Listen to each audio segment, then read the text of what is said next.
Fine student, तो modern Indian history, ठीक है। आज फर्स्ट क्लास होगा, introductory class and advents of Europeans. तो केवल इंट्रोडक्शन ही नहीं करने जा रहे हैं आज क्लास में हम लोग। आज क्लास में थोड़ा सा हम लोग यूरोपियंस के बारे में भी समझेंगे, ठीक है। तो उससे पहले सबसे फर्स्ट तुम लोग को सोर्सेज बताना ज़रूरी है कि कौन सा बुक पढ़ना चाहिए मॉडर्न इंडिया के लिए। तो मॉडर्न इंडिया के लिए सबसे इम्पॉर्टेंट है एनसीईआरटी। एनसीईआरटी क्लास 8 का एनसीईआरटी स्टूडेंट, क्लास 8 का एनसीईआरटी रखोगे।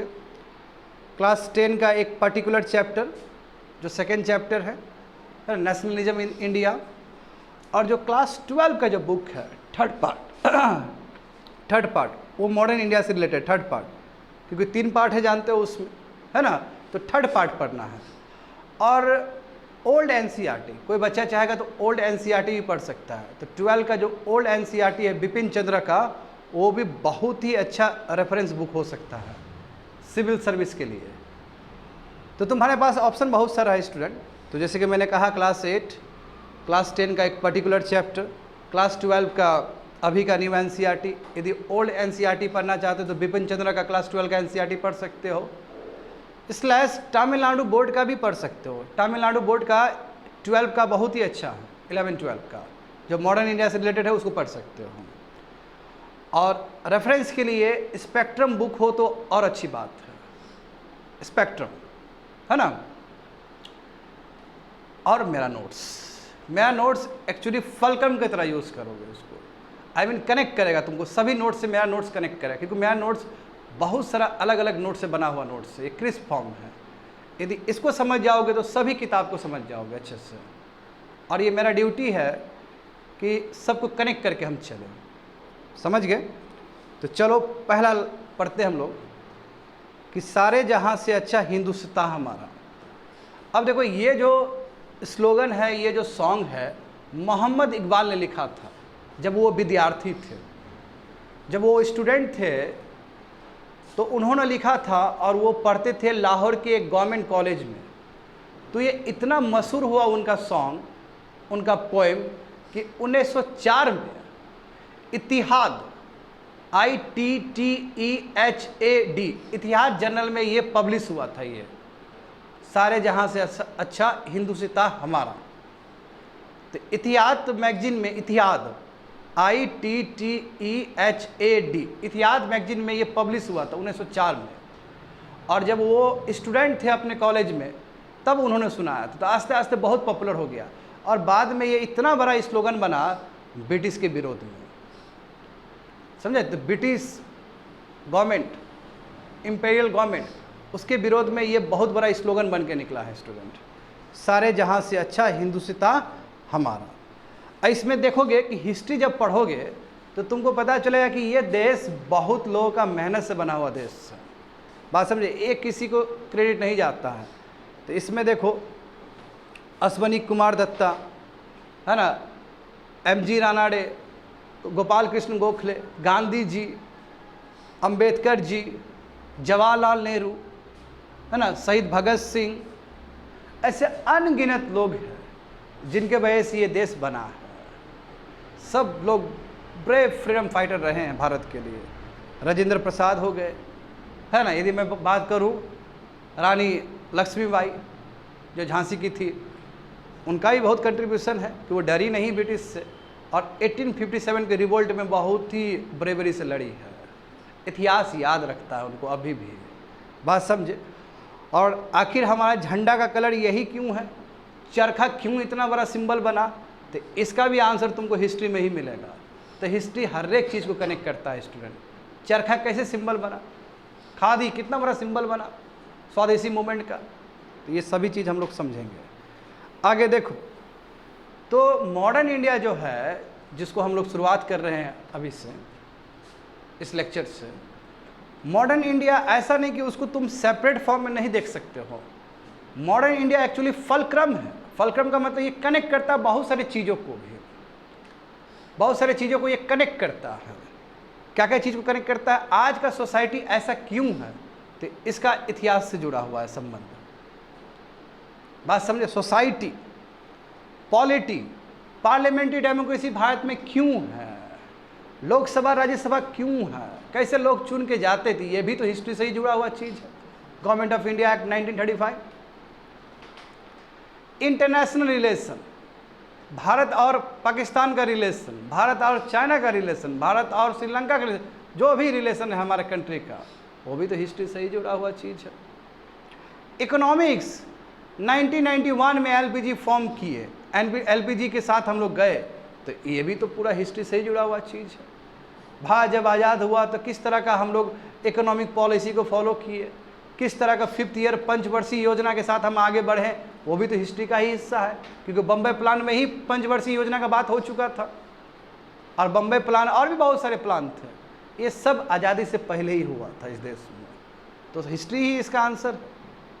एथिक्स, एथिक्स पढ़ते हो ना, एक से एक फिलोसोफर को पढ़ते हो, अरे सब फ्रीडम फाइटर रहे हैं, बात समझे, सब बड़े बड़े फ्रीडम फाइटर रहे हैं। गांधी जी का विचारधारा पढ़ते हैं हम लोग एथिक्स में, हम लोग स्वामी विवेकानंद का बात करते हैं क्लास में, हम लोग अश्विनी कुमार दत्ता का बात करते हैं क्लास में एथिक्स में, तो सब तो हिस्टोरिकल ही फिगर रहे हैं, बात समझे। और करेंट यूज़, करंट न्यूज़ में आता है ना बहुत सारा चीज़, जब सुभाष चंद्र बोस का जब बहुत सारा केसेस जो डिक्लासीफाई कर दिया जाता है, सार्वजनिक किया जाता है, तो वो भी तो हिस्ट्री है। तो हिस्ट्री को देखने का जो नज़रिया होना चाहिए वो बड़ा होना चाहिए, इंटरकनेक्टेड है। इसलिए क्या लिखा गया कि मॉडर्न हिस्ट्री जो है इंटरडिसिप्लिनरी कनेक्टिविटी है, यानी कि दूसरे जगह पे भी इसका कनेक्शंस है, इसको सिंगल नहीं देखना चाहिए, इसका कनेक्टिविटी बहुत स्ट्रांग है। और अभी का सोसाइटी को समझना है, अभी का पॉलिटी को समझना है, या अभी का बहुत सारे चीज़ों को समझना है, तो पहले हमें मॉडर्न हिस्ट्री समझने की ज़रूरत है, समझे, या हिस्ट्री को समझने की ज़रूरत है। आगे देखो, जैसे एग्जाम्पल देखो सोसाइटी, अभी देखो सोसाइटी में ये कम्युनलिज्म कहाँ से आया, ये कास्टिज्म कहाँ से आया। कम्युनलिज्म हिंदू मुस्लिम सेपरेटिज्म वाला विचारधारा है ना, कि सेपरेट स्टेट बनना चाहिए, कम्युनलिज्म हिंदू मुस्लिम का बात, कास्टिज्म, ये सब तो हिस्ट्री ही इसका आंसर देगा तुमको। सेपरेटिज्म देखो, खालिस्तान वाला इशू हुआ कि नहीं हुआ, है ना, ऑपरेशन गोल्डन स्टार चला कि नहीं चला, जिसकी वजह से इंदिरा गांधी का हत्या भी हुआ है, तो ये भी तो हिस्ट्री से ही जुड़ा हुआ चीज़ है। रीजनलिज्म, जहाँ पे एक कोई राज्य, एक कोई जगह अपने आप को सबसे सुपेरियर समझना शुरू हो जाता है, और नेशनल इंटीग्रिटी को उतना नहीं देखता है जितना वो रीजनल एस्पिरेशन को देखता है, खाली अपना ही जगह का बात कर रहा है, कंट्री का बात नहीं कर रहा है, तो उसको बोलते हैं रीजनलिज्म। और ये भी तो तार तुम्हारा हिस्ट्री से ही जुड़ा हुआ चीज़ है। पॉवर्टी, गरीबी देखो, है ना, जब भारत आज़ाद हुआ था तो कितना गरीबी था। भारत जब आज़ाद हुआ था तो उस समय लाइफ एक्सपेक्टेंसी हमारा कितना कम था, 33 ईयर्स था। अभी देखो 67 to 70 ईयर्स हो गया। पॉवर्टी बहुत ज़्यादा था उस समय, अनएजुकेटेड लोग बहुत सारे थे, इलिटरेट लोग बहुत सारे थे, तो ये भी तो हिस्टोरिकली चीज़ है। कहाँ भारत कभी 1750 से पहले, यानी कि ब्रिटिश आने से पहले, भारत 1/3 से लेकर 1/4 तक, यानी कि 25% से लेकर 33% तक वर्ल्ड जीडीपी में कंट्रीब्यूट करता था इंडिया। और ये कोई बनाया हुआ बात नहीं है, रियल बात है, डेटा कहता है ऐसा कि 25 से लेकर 33% तक भारत का शेयर था वर्ल्ड जीडीपी में। आज देखो 4% हो गए, क्योंकि वर्ल्ड का जीडीपी कितना है अभी, $100 ट्रिलियन का। भारत का जीडीपी कितना है, 3.7 है, उसको 4 मान के चलो, तो केवल 4% हम लोग शेयर रह गए। अभी 2024 का बात कर रहा हूँ।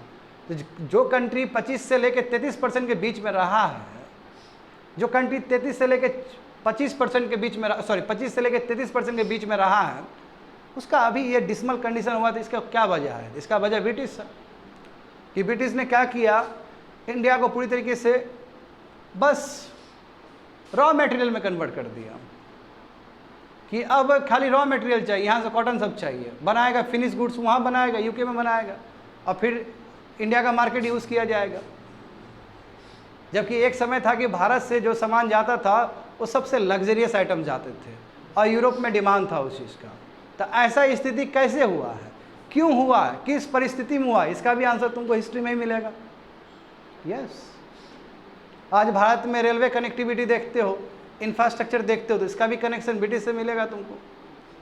तो पॉवर्टी और डिप्राइवेशन, समझ रहे हो, जो सोसाइटी का एक हिस्सा है, इसका भी उत्तर तुमको कहाँ से मिलेगा, मॉडर्न हिस्ट्री से ही मिलेगा, वो तुमको हिस्ट्री से ही मिलेगा स्टूडेंट।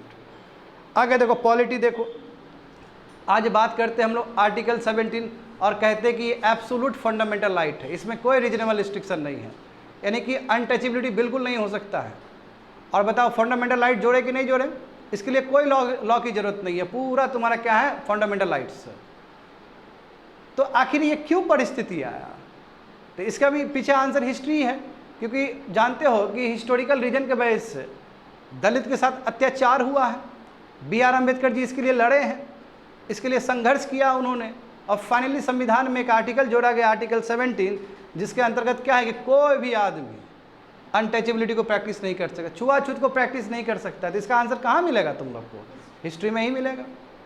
रिजर्वेशन इशू, आज देखो अभी भी डिबेट होता है इस टॉपिक पे, आखिर ये भी तो हिस्टोरिकली रीजन है, क्योंकि जब दलित को दबाया गया, जब SC को दबाया गया, ये वर्ग बहुत पीछे चले गए। और हम ये कई बार बोल चुके हैं कि भारत सब्सटैंटिव इक्वालिटी को फॉलो करता है, यानी कि इक्वालिटी तो चलो ठीक है, मगर यदि कोई डिसएडवांटेजेस ग्रुप है because of the historical reason, because of the historical operation, तो उसको और ज़्यादा अधिकार दिया जाएगा ताकि वो समान हो सके। तो इसलिए जानते हो क्वालिफाइंग मार्क्स जो SC और ST का होता है वो कम होता है as compare to general group, ताकि वो लोग आगे पोस्ट में बढ़ सके और बराबरी आ सके। बात समझ गए? हाँ, इंडियन लीगल सिस्टम देखो, जो जुडिशरी सिस्टम हमारा देखो, इनफैक्ट तुम सिविल सर्विस देखो ना, ये भी तो ब्रिटिश का ही देन है। IAS IPS जो देखते हो, जिसके लिए पढ़ाई कर रहे हो स्टूडेंट्स अभी, ये सब ब्रिटिश का ही दिया है चीज़ है। तो मॉडर्न हिस्ट्री से कनेक्ट हुआ कि नहीं हुआ? तो कहने का मतलब ये हुआ कि आपका देखने का जो नज़रिया है हिस्ट्री को, उसको बदलना होगा। आगे देखो, जैसे इंटरनेशनल रिलेशन देखो, चाइना और पाकिस्तान जो बाउंड्री शेयर करता है इंडिया के साथ, तो इसके लिए भी तो तुमको जाना पड़ेगा हिस्ट्री में और देखना पड़ेगा जब भारत आज़ाद हुआ तो उसी समय पाकिस्तान बना है ना। 14 अगस्त को पाकिस्तान बन न गया जी, एक दिन बाद इंडिया बना है। तो और जानते हो उसके बाद क्या क्या नहीं हुआ है, अक्साई चीन भी ले लिया ना चाइना ने, है ना। तो वहाँ पे जानते हो जॉनसन लाइन, मैकमोहन लाइन, ये सब हिस्ट्री का ही हिस्सा। 1904 या 1905 का जो शिमला एग्रीमेंट है, ये सब क्या है, हिस्ट्री का ही हिस्सा है। आज जो इंडिया बाउंड्री शेयर करता है चाइना के साथ, आज जो इंडिया बाउंड्री शेयर करता है तुम्हारा पाकिस्तान के साथ, जो कि लाइन ऑफ कंट्रोल कहते हैं। आज चाइना के साथ जो शेयर करता है उसको लाइन ऑफ एक्चुअल कंट्रोल कहते हैं, पाकिस्तान के साथ जो बाउंड्री शेयर करता है उसको लाइन ऑफ कंट्रोल कहते हैं। तो आखिर क्यों ऐसा, बाउंड्री क्यों? तो इसका भी आंसर तुमको हिस्ट्री में ही मिलेगा। आज देखो ग्रेटर नागालैंड, हाँ बात होता है कि नहीं होता कि नागालैंड एक स्टेट बनाना, एक अलग कंट्री बनाना, नागालैंड बनाना, ग्रेटर नागालैंड बनाना है। तो इसका भी हिस्ट्री से ही रिलेटेड है। इंसर्जेंसी, नॉर्थ ईस्ट का इंसर्जेंसी, जहाँ पे अजीत डोभाल साहब ने बहुत अच्छा कार्य किया था भारत के लिए, इंटरनल सिक्योरिटी के लिए। तो ये भी तो हिस्टोरिकल ही चीज़ है, क्योंकि नागालैंड चाहता है कि कुछ हिस्सा बर्मा का भी ले, वही म्यांमार का भी ले, कुछ हिस्सा नागालैंड का भी ले, कुछ हिस्सा नीचे का भी ले, और मिला के एक कंट्री बना दे जिसको नागालैंड कहे। मैं इंडिया तो होने नहीं देगा ये चीज़। इसका मतलब पक्का ब्रिटिश के टाइम में भी कुछ तार जोड़ा रहा होगा, कुछ कनेक्शन रहा होगा। अहोम किंगडम आसाम में एक्टिव था कि नहीं था? बताओ। औरंगजेब को आने तक नहीं दिया वहाँ पे। औरंगजेब जो पूरा नॉर्थ का पूरा कैप्चर करके रखा था, उसका बहुत गंदे तरीके से पिटा है वो आसाम में। तो हम जानते हैं हिस्ट्री ऐसा है, बात समझे। और कॉमनवेल्थ नेशन, बताओ भारत आज़ाद हो गया उसके बाद भी अलॉन्ग विथ 50+ कंट्रीज भारत फिर भी कॉमनवेल्थ नेशंस का मेंबर बना है। तो कुछ ही इंटरेस्ट होगा तभी तो भारत बना है, भारत गुलाम तो नहीं है। आज़ादी भारत को मिल चुका, उसके बाद ही भारत कॉमनवेल्थ नेशंस का मेंबर रहा है। 50+ कंट्री, 50+ बोल रहा हूँ कंट्री, अभी भी कॉमनवेल्थ नेशंस के हिस्से हैं, क्योंकि उससे कुछ बेनिफिट निकलता है हमें। तो ये भी तार तो हिस्ट्री से ही जुड़ा हुआ चीज़ है, इंटरनेशनल रिलेशन। करंट इशू देखो, करंट इशू में बहुत सारे देखो, होमोसेक्सुअलिटी हर समय न्यूज़ में आता है। सेक्शन 377 जो IPC का है, IPC बनाने वाला भी कौन है? ब्रिटिश ही है, मैकले के एफर्ट से ही IPC बना है। मैकले जिसने एजुकेशन पॉलिसी इंडिया को दिया है, लॉर्ड मैकले, बात समझे। तो IPC बना, IPC में एक पर्टिकुलर सेक्शन है तुम्हारा सेक्शन 377। इसमें क्या है तुम्हारा, होमोसेक्सुअलिटी इलीगल है। मगर देखो सुप्रीम कोर्ट ने क्या किया, इसको क्या बना दिया, इसको नल एंड वॉइड कर दिया इस प्रोविजंस को। एक इस सेक्शन 377 का कुछ प्रोविजंस को सुप्रीम कोर्ट ने नल एंड वॉइड कर दिया, बोला कि ये अब क्राइम नहीं हो सकता है होमोसेक्सुअलिटी। हाँ, ये अलग बात है कि राइट टू मैरिज क्या है, फंडामेंटल राइट नहीं है, वो स्टैट्यूटरी राइट है, वो पार्लियामेंट डिसाइड करेगा। बात समझ पा रहे हो। सेडिशन लॉ देखो हर समय ही विवाद रहा है, सेडिशन लॉ है ना, सेक्शन 124, कन्हैया कुमार भी फंसा था ना इसके अंतर्गत। तो अब हुआ नहीं हुआ वो दूसरा विषय है, एग्जीक्यूट कितना हुआ नहीं हुआ वो दूसरा विषय है, मगर हर समय रहता है ये चीज़। और आज 1 जुलाई है, आज से ही तुम्हारा नया IPC लग रहा है, स्टार्ट हो रहा है भारत में। तो गवर्नमेंट ने प्रॉमिस तो किया कि सेडिशन लॉ को हम हटा रहे हैं, बट सिमिलर प्रोविजन है दूसरे एक्ट में, दूसरे सेक्शन में। Got it. तो सेडिशन लॉ हो गया, होमोसेक्सुअलिटी, वो हर समय न्यूज़ में बना रहता है ये सब चीज़। और डीनोटिफाइड ट्राइब्स देखो, डीनोटिफाइड ट्राइब्स का मतलब क्या है स्टूडेंट, कि ब्रिटिश अपने टाइम में बहुत सारे ट्राइब के ऊपर लगाम लगाने के लिए सबको क्रिमिनल ट्राइब घोषित कर दिया, बात समझा। और ये स्टेटस 1947 तक था। मगर हमारे भारतीय को पता है कि ये सभी क्या है, तुम्हारा ये जो ट्राइब्स है ये क्रिमिनल ट्राइब्स नहीं है। इसलिए जब भारत आज़ाद हुआ तो 1952 में ये जितने भी क्रिमिनल ट्राइब्स घोषित किया था उसको डीनोटिफाइड कर दिया। तो इसलिए इसको कहा जाता है डीनोटिफाइड ट्राइब्स। अब ये क्रिमिनल ट्राइब्स नहीं है, क्योंकि देखो ये लोग घूमते थे, जाते थे, ऊपर गए, ट्रांस ह्यूमन वाले लोग सब थे, यानी कि ऊपर गए फिर घूमे। तो इससे ब्रिटिश को लगता था कि इंटरनल सिक्योरिटी पे खतरा हो सकता है, लॉ एंड ऑर्डर पे खतरा हो सकता है। इसलिए ब्रिटिश ने क्या किया, बिना कंट्री का सेंटीमेंट समझे हुए इन लोग को क्रिमिनल घोषित कर दिया, जो कि गलत चीज़ है। मैं जब भारत आज़ाद हो गया, जब भारतीय ही भारत को चलाएगा, तो जाहिर सी बात है हम भारतीय के साथ कोई अन्याय होने नहीं देंगे, क्योंकि हम जानते हैं कि हमारे कितने टाइप के लोग हो सकते हैं। हमारा कंट्री डाइवर्सिटी के लिए जाना जाता है। तो इसलिए जो क्रिमिनल ट्राइब्स था उसको डीनोटिफाइड किया गया। अब अभी कोई स्टेटस नहीं है तुम्हारा क्रिमिनल ट्राइब्स का। अब यही जो स्टेटस जो बैक किया गया, अच्छा किया गया, बेटर बनाया गया, उसी को डीनोटिफाइड ट्राइब्स कहा जाता है। तो होप सो स्टूडेंट तुम लोग को समझ में आ रहा होगा अच्छे से। आगे देखो एथिक्स, देखो एथिक्स में भी महात्मा गांधी जी के बारे में पढ़ा जाता है, इनके संघर्ष के बारे में समझाया जाता है, स्वामी विवेकानंद के बारे में पढ़ा जाता है। फादर ऑफ, है ना, मॉडर्न इंडिया का, फादर ऑफ मॉडर्न इंडिया किसको कहा जाता है, राजा राम मोहन रॉय, उनके बारे में भी पढ़ा जाता है। स्वामी विवेकानंद जो कि यूथ में एक बहुत ही बड़ा इंस्पिरेशन का अभी भी सोर्स है, और उस समय तो थे ही ब्रिटिश के टाइम में। गुरु रविन्द्रनाथ टैगोर, इनका गीतांजलि देखो, इनका वर्क देखो ना, तो बहुत ज़्यादा काम किए हैं अपने आज़ादी के लिए। और प्लस ये लोग बहुत अच्छे मॉरल थिंकर्स और फिलोसोफर्स भी हैं।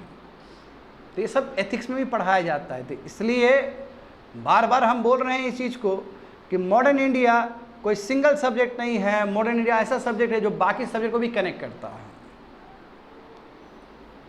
हाँ, तो यहाँ पे देखो स्टूडेंट, तो मॉडर्न इंडिया में क्या क्या पढ़ना है। तो मॉडर्न इंडिया में हमें शुरुआत में पढ़ना है कि एडवेंट ऑफ यूरोपियंस कैसे आए। पहले तो ये इंडिविजुअल ट्रेडर्स थे, फिर कंपनी बनाया इन लोगों ने। उसके बाद देखना है 1600 से लेके 1857 तक, ये एरा है कंपनीज का, इसमें बहुत सारे बैटल्स हुए हैं, ठीक है। उसके बाद देखेंगे 1858 से लेकर 1947 तक, ये क्राउन रूल है, यानी कि डायरेक्ट ब्रिटिश कंट्रोल कर रहा है। अब कंपनी कंट्रोल नहीं कर रहा है देश को कंट्रोल कौन कर रहा है, ब्रिटिश डायरेक्ट कंट्रोल कर रहा है पार्लियामेंट से, वहाँ से। तो इसलिए उसको क्राउन एरा कहा जाता है। इसमें हम लोग समझेंगे, इसमें भी समझेंगे कि 1885 से पहले, यानी कि 1858 से लेके 1885 से पहले क्या क्या तुम्हारा यहाँ पर एसोसिएशन था, पॉलिटिकल एसोसिएशन था जो देश के लिए काम कर रहा था। जैसे ब्रह्मो समाज हो गया, आत्मीय समाज हो गया, है ना, एक से एक है, आर्य समाज हो गया। तो राजा राम मोहन रॉय हुए कि नहीं, दयानंद सरस्वती हुए, एक से एक सोशल रिलीजियस मूवमेंट करने वाले व्यक्तित्व रहे हैं भारत में। Got it. सेकेंड देखो 1885 से लेकर 1947 तक, यहाँ पे किसी प्लेटफॉर्म ने जो सबसे ज़्यादा मदद किया वो इंडियन नेशनल कांग्रेस है। इसी में गांधी जी जुड़े, इसी में गोपाल कृष्ण गोखले थे, इसी में जो बड़े बड़े लोग थे। और इसमें भी देखो तो एक्सट्रीमिस्ट, गर्म दल और नरम दल, एक्सट्रीमिस्ट थे, मॉडरेट्स थे, तो सभी की समझने को मिलेगा। और इसको फिर फर्दर डिवाइड करो, एक गांधी जी का फेस और एक गांधी जी से पहले वाला फेस, समझा। गांधी जी देखो साउथ अफ्रीका में कितना अच्छा एक्सपेरिमेंट किए थे, कामयाब हो गए वहाँ पे।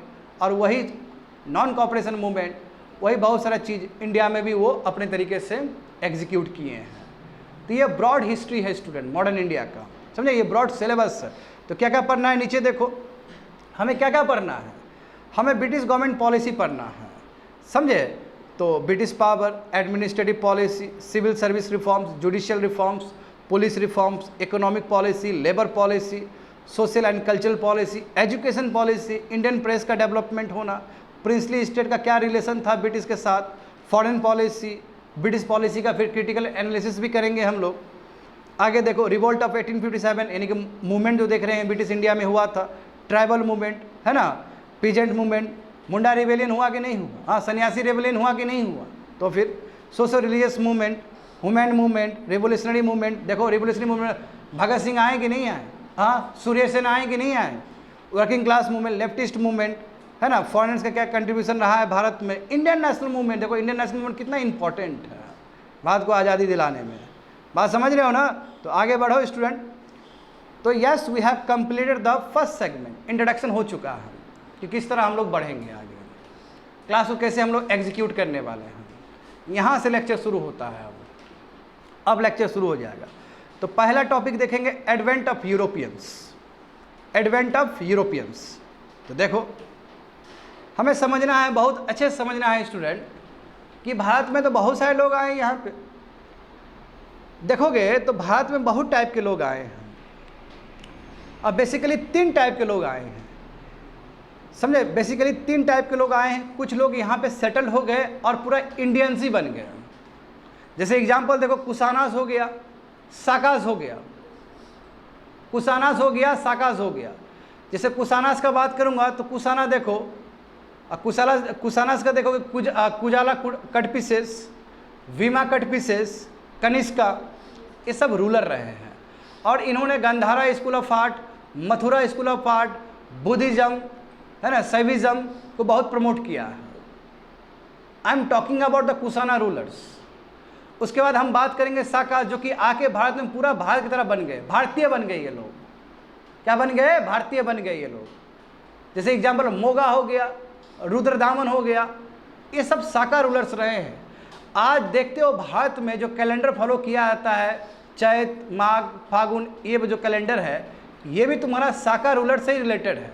क्योंकि जब सतवाहना किंग ने डिफीट किया साका रूलर्स को, तो वहीं से कैलेंडर शुरू हुआ है, और वही कैलेंडर अभी हम लोग नेशनल कैलेंडर के रूप में यूज़ करते हैं।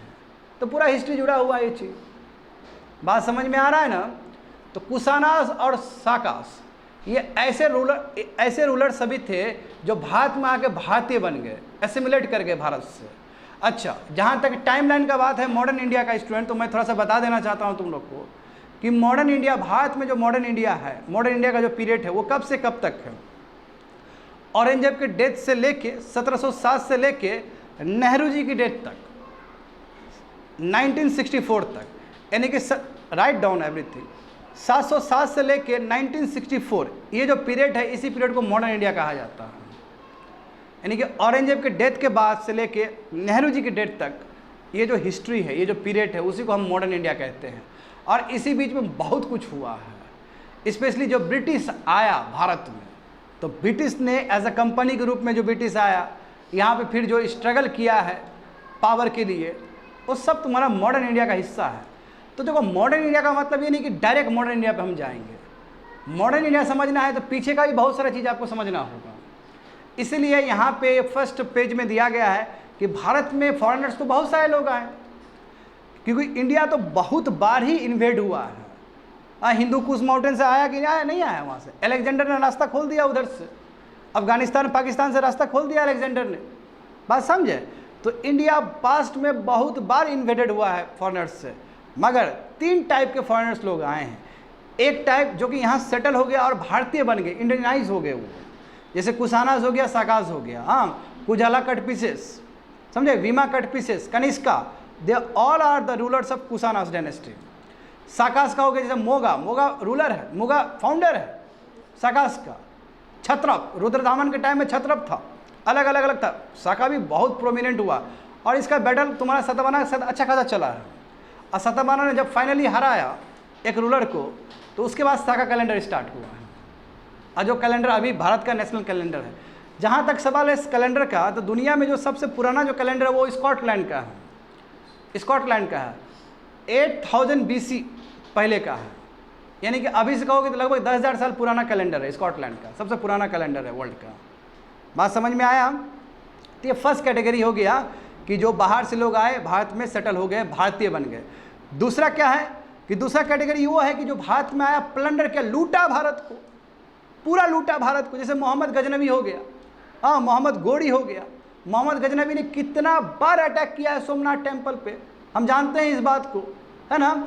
और उसी तरह मोहम्मद गजनी आया, यहाँ पे बैटल ऑफ टराइन हुआ है, पृथ्वीराज चौहान को हराया है उसने, और उसके बाद अपना एक स्लेब छोड़ दिया, उसी को बोलते हैं कुतुबुद्दीन ऐबक।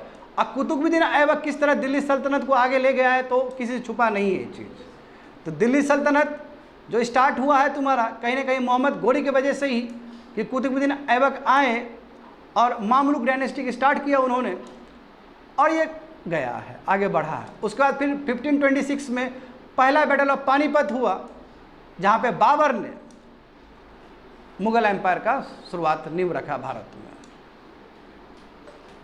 तो ये सब प्लंडर लोग थे जो आए, भारत को लूट के चले गए, भारत में रहे नहीं। हाँ, गोरी भी चले गए थे, गोरी ने अपना स्लेब रखा, वही स्लेब पूरा भारत में डायनेस्टी बना दिया। तीसरा कैटेगरी क्या है कि तीसरा जो आया तो बनिया के रूप में आया था, ट्रेडर्स के रूप में आया था, समझे। ट्रेडिंग कंपनी भारत में बनाया और आस्ते आस्ते आस्ते आस्ते पूरा भारत को कोलोनाइज कर दिया। और इस प्रतिस्पर्धा में, इस कंपटीशन में ब्रिटिश सबसे आगे निकल गया। और इसलिए कहते हैं कि हम ब्रिटिश के गुलाम रहे हैं। सच पूछो तो हम लोग फ्रेंच के भी गुलाम रहे हैं, सच पूछो तो हम लोग पोर्टुगीज़ के भी गुलाम रहे हैं।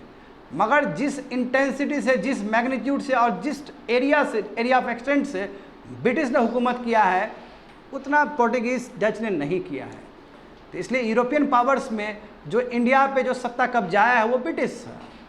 तो देख रहे हो ना स्टूडेंट, तुम लोग सभी लोग, कि 3 तरह के लोग आए हैं। पहला कौन? जो सेटल हो गए, जो भारतीय बन गए, कुशाना, साकास, इस तरह के लोग सब। दूसरे जो कैटेगरी थे जो भारत में लूटे, भारत को लूटा, भारत का वेल्थ पे ध्यान दिया बस। और तीसरा जो कैटेगरी है जो बनिया क्लास के रूप में आया था, ट्रेडिंग कंपनीज के रूप में आया था। मैं जैसे ही इसको अपॉर्चुनिटी मिला कि यहाँ का राजा लोग तो अपने आप ही लड़ता है, तो बेस्ट मौका है कि अंदर घुस जाए, पॉलिटिक्स में घुस जाए, पावर में घुस जाए। और देखो वही हुआ। हाँ, डिवाइड एंड रूल पॉलिसी, फूट डालो राज करो। तो ये सब घटना घटा है हिस्ट्री में। तो सब इंटर रिलेटेड है कि नहीं एक दूसरे से। आगे देखो स्टूडेंट।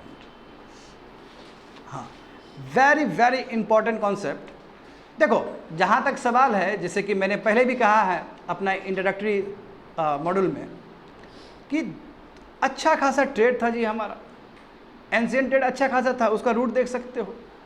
हाँ, प्रमाण भी मिला है।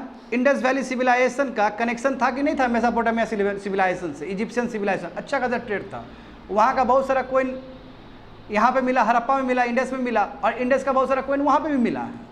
बहुत सारा आइटम जो एक्सचेंज हुआ था वो उसका भी प्रमाण मिला है।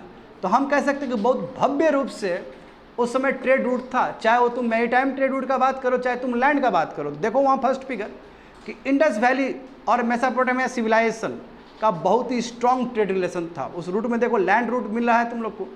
हाँ, ऊपर से लैंड रूट देखो, और जो तुम लोग को ग्रीन कलर दिख रहा है वो कुछ नहीं, उस समय का मेसोपोटामिया है, वो छोटा सा एरिया है। वही अलेक्जेंडर के टाइम में बहुत बड़ा बन गया था, उसी को मैसेडोनियन एम्पायर कहते हैं। सेकंड फिगर देखो, अलेक्जेंडर ने क्या किया, इसी एम्पायर को बहुत भव्य बना दिया, बहुत बड़ा बना दिया। अलेक्जेंडर जी, जब उधर से आ रहा था तो इंडिया में कौन रूल कर रहा था? धनानंद रूल कर रहे थे, नंदा डायनेस्टी धनानंद रूल कर रहे थे। और जानते हो बहुत ही इंटरेस्टिंग कन्फ्लिक्ट भी हुआ था, जहाँ पे धनानंद का हाथी वगैरह देख के, उसका स्ट्रेंथ देख के अलेक्जेंडर चला गया था, और प्लस अलेक्जेंडर का आर्मी सब थक भी गया था उस समय। हाँ, तो अलेक्जेंडर का जो फाइट हुआ था इंडिया में वो पोरस के साथ हुआ था, पोरस को हरा दिया था झेलम और चेनाब किनारे रिवर पे, वो बैंक पे। तो देखो इंडस वैली और मेसोपोटामिया सिविलाइजेशन का ट्रेड रूट है ना, दोनों ही है। मैरीटाइम भी है, देखो बच्चे लोग, मैरीटाइम भी दिख रहा होगा, मैरीटाइम मतलब पानी में जो सी में है, और लैंड रूट भी दिख रहा होगा अच्छा खासा। दूसरा अलेक्जेंडर, जब अलेक्जेंडर का जो इन्वेजन हुआ भारत की तरफ, इससे एक ट्रेड रूट और खुल गया। देखो कई बार कुछ भी होता है तो उससे पॉजिटिव असर भी होता है, ट्रेड रूट और बढ़ना शुरू हो गया। तो इसे देखो Macedonian empire gave further impetus to, Macedonian empire को और फायदा हुआ कि इंडिया से और कनेक्टिविटी बढ़ा ट्रेड के मामले में। तो यहाँ पे देख सकते हो मैसेडोनियन एम्पायर कितना बड़ा हो गया है। और उसके बाद देखो रोमन एम्पायर, इस तरफ देखो, रोमन एम्पायर मतलब जो यूरोप का जो एम्पायर है, बहुत ही कहते हैं ना कि Rome is not build in one day, अभी भी एक प्रभाव है। रोमन एम्पायर भी वर्ल्ड में जाना जाता है, हिस्ट्री में बोला जाता है। देखो Roman, this further trade extend under Roman empire. Roman empire के टाइम में ये ट्रेड, भारत का ट्रेड और यूरोप ब्लॉक का ट्रेड और बड़ा हो गया था, समझे क्यों? क्योंकि उस समय डायरेक्ट सी रूट देखो, सी रूट देखो कितना डिफ्रेंशिएट हो गया, कितना अलग से सी रूट बनना शुरू हो गया। जो रेड सी का जो बात करते हैं हम लोग, आज कहते हैं ना स्विस कैनाल का बात करते हैं, स्विस कैनाल तो नहीं था, बट रेड सी देखो, रेड सी खुल चुका था। कितना ऑप्शन है, just see the third picture कि ट्रेड रूट देखते हो कितना ज़्यादा हो गया। लैंड तो ट्रेड रूट है ही, साथ में देखो वहाँ पे पर्शियन गल्फ प्लस नीचे वाला भी बल पे मंडप, वही जो तुम्हारा रेड सी है वो भी खुल गया था। तो कहने का मतलब क्या है कि इंडिया का जो इतिहास रहा है ट्रेड के मामला में भव्य रहा है, प्रॉस्पर रहा है, और इंडिया अपने सामान के लिए जाना जाता था हिस्ट्री में। तो इंडिया से व्यापार करते थे लोग, बहुत सामान हमारा यूरोप में पहुंचता था। ये थ्रू आउट द हिस्ट्री हमने देखा है, ये चीज़ एंशियन पीरियड में टोटल इंडिया से गया है। समझ में आ रहा है ना? आगे देखो, तो उसके बाद क्या हुआ, 7th सेंचुरी में, नॉट 7th सेंचुरी में रोमन एम्पायर गिर गया, रोमन एम्पायर बिखर गया स्टूडेंट, रोमन एम्पायर टूट गया, समझे। और अरब्स, अब मुस्लिम लोग, अरब्स लोग, क्योंकि जानते हो कि 17th सेंचुरी में मुस्लिम शुरू हो गया, स्टार्ट हो गया मुस्लिम आना। मुसलमान जो बना है वो 7th सेंचुरी का ही प्रोडक्ट है। तो अरब जो है, यानी कि जब रोमन एम्पायर गिरा 7th सेंचुरी में, 6th और 7th सेंचुरी में जब रोमन एम्पायर डिक्लाइन हुआ, तो जो अरब ट्रेडर्स है उसने क्या किया कि इंडिया और यूरोप के बीच में जो ट्रेड हो रहा था उसको क्या किया, वो जगह को पूरा कैप्चर कर लिया। तो अब इसका मतलब क्या है कि अरब लोग रहेंगे वो एज अ ट्रेडर्स के रूप में, एज अ इंटरमीडिएट्स के रूप में रहेंगे। तो सामान यूरोप में महंगा हो जाए, क्योंकि बीच में कमीशन खाएगा ये लोग मिडल मैन बन जाएंगे, और जगह भी नहीं देंगे एसेस करने के लिए, बीच में एक हडल्स क्रिएट कर देंगे। तो ये बहुत बड़ा घटना हुआ ना, रोमन एम्पायर का फॉल होना और अरब का उठना, मुसलमान का संख्या बढ़ना, तो पूरा समीकरण बदल गया इंडिया और यूरोप का ट्रेड रिलेशन में। तो वहाँ देखो तुम्हारा वही लिखा गया है कि 5th पॉइंट देखो स्टूडेंट, अरब मर्चेंट्स क्या इंटरमीडिएट्स के रूप में क्रिएट हो गए, मिडलमैन के रूप में क्रिएट हो गए। अब यूरोप और इंडिया का जो ट्रेड है उसके बीच में ये बिचौलिया बन के रह गए, अब ये कंट्रोल करेगा ट्रेड को। अब उसके बाद देखो थोड़ा सा, ये भी बहुत सुंदर चीज़ है।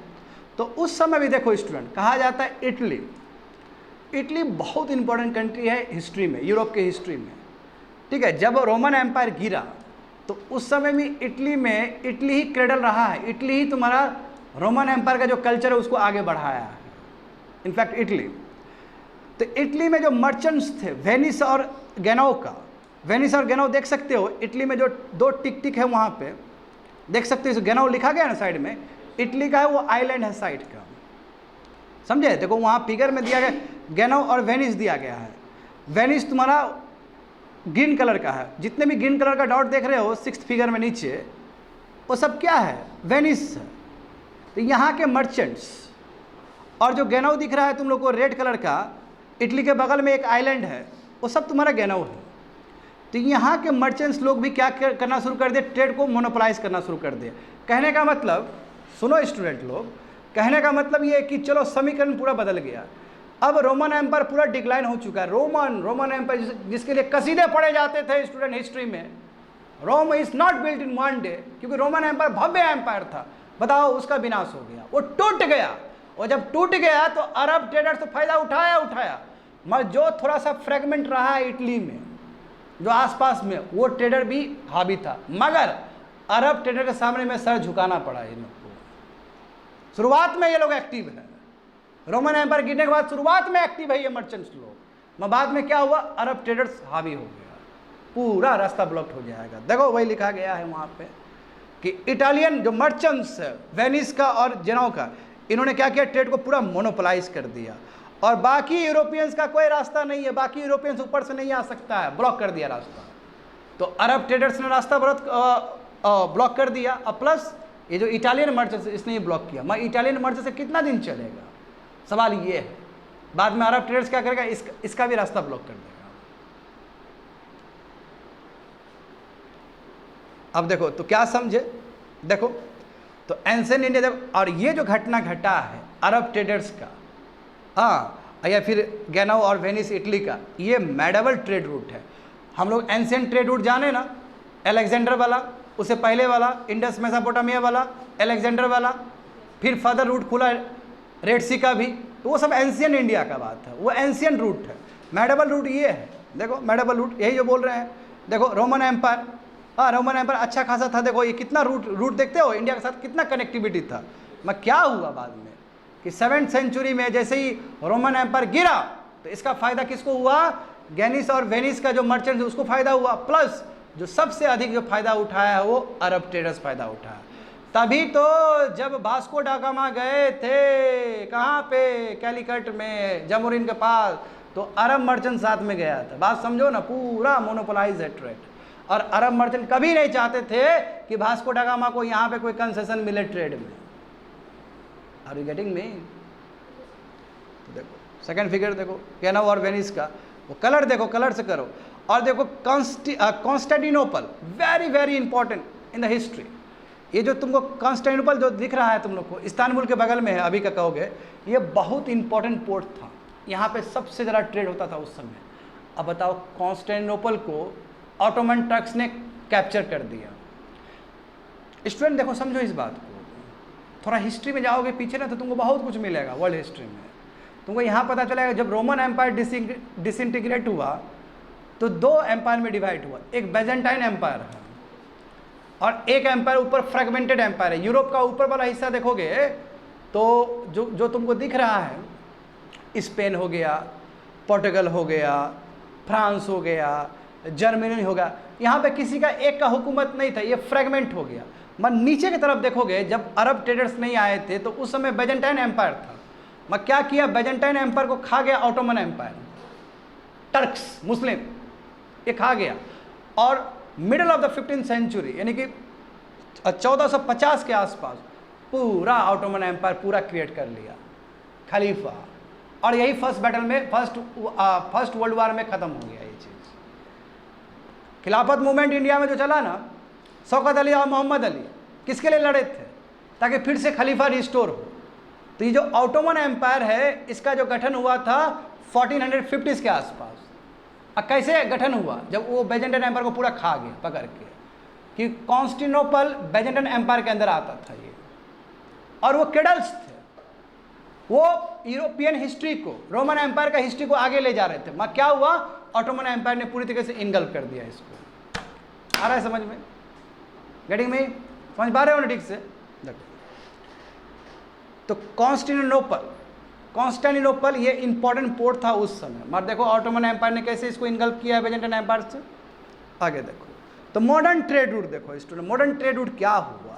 हाँ, जैसे कि मैंने कहा है कि 1453 में टर्क्स ने, ऑटोमन एम्पायर ने ये कॉन्स्टेंटिनोपल इंपॉर्टेंट पोर्ट को कैप्चर किया और पूरा एरिया को ऑक्युपाई कर लिया था। यानी कि जो मर्चेंट जो थे, बेजेंटाइन एम्पायर का जो मर्चेंट थे, इटली के जो मर्चेंट थे, गैनाव और वेनिस के जो मर्चेंट थे, बिग ब्लो है उसके लिए, पूरा ट्रेड तोड़ दिया उसका।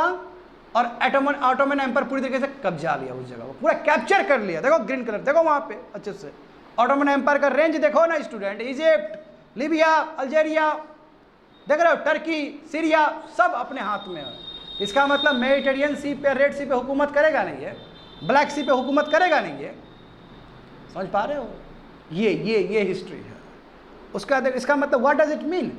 इसका मतलब मजबूरी, बोलते हैं ना कि necessity is the mother of invention. व्यापार तो करना है यूरोप को, यूरोप अलग थलग हो गया। क्यों? क्योंकि ऑटोमन एम्पायर पूरा कैप्चर कर लिया इस जगह को। तो क्या करेगा? दूसरा ट्रेड रूट ढूंढेगा। और वही दूसरा ट्रेड रूट तुम्हारा का शुरुआत जो हुआ है वो डायस से हुआ है, और फिर उसको आगे जो बढ़ाया है वो और कोई नहीं, वास्को डा गामा बढ़ाया है। तो जो इतना जो घटना घटा, ऑटोमन एम्पायर बेजेंटाइन एम्पायर को ख़त्म करके पूरा कैप्चर जो कर लिया है, इसके वजह से कंपल्सन हुआ यूरोपियंस को, स्पेन को, पोर्टुगल्स को और भी बहुत सारे कंट्री को कि अल्टरनेटिव ट्रेड रूट ढूंढिए इसके तरफ, इंडिया की तरफ। देखो इंडिया की तरफ हर कोई व्यापार करना चाहता है, क्योंकि इंडिया व्यापार के लिए जाना जाता है थ्रू आउट द हिस्ट्री। और इंडिया जो व्यापार करेगा उसी को फ़ायदा है। देखते हो, इसलिए तो मैं बोल रहा हूँ student at my beginning of the lecture कि भारत कभी 25% से लेकर 33% तक वर्ल्ड इकोनॉमी में जिसका हिस्सा रहा है, अब ब्रिटिश आने के बाद कैसे इकोनॉमी घटा हमारा, तो इसका भी तो आंसर हिस्ट्री से ही मिलेगा। आखिर मान लो कि इंडिया यदि व्यापार में अच्छा नहीं रहता तो क्यों ये कंट्री लोग मरता इंडिया से व्यापार करने के लिए? क्योंकि इंडिया में बहुत सस्ता मिल जाता है, यूरोप में बहुत मार्केट, यूरोप में बहुत सारा उसका डिमांड। इनफैक्ट यूरोप में जो राजा लोग जो थे, पहले तो राजा का ही शासन होता था यूरोप में भी, तो राजा लोग जो कपड़ा पहनते थे सब इंडिया से आता था, और मना किया था कॉमन पीपल को तुम लोग को नहीं पहनना है। ये कदर था भारत का सामान का। भारत का सामान यदि उन लोगों को मिल जाएगा तो वो लग्जरी आइटम्स है, वो स्टेटस है उन लोग के लिए। ये जस्ट सीधा आयरनी।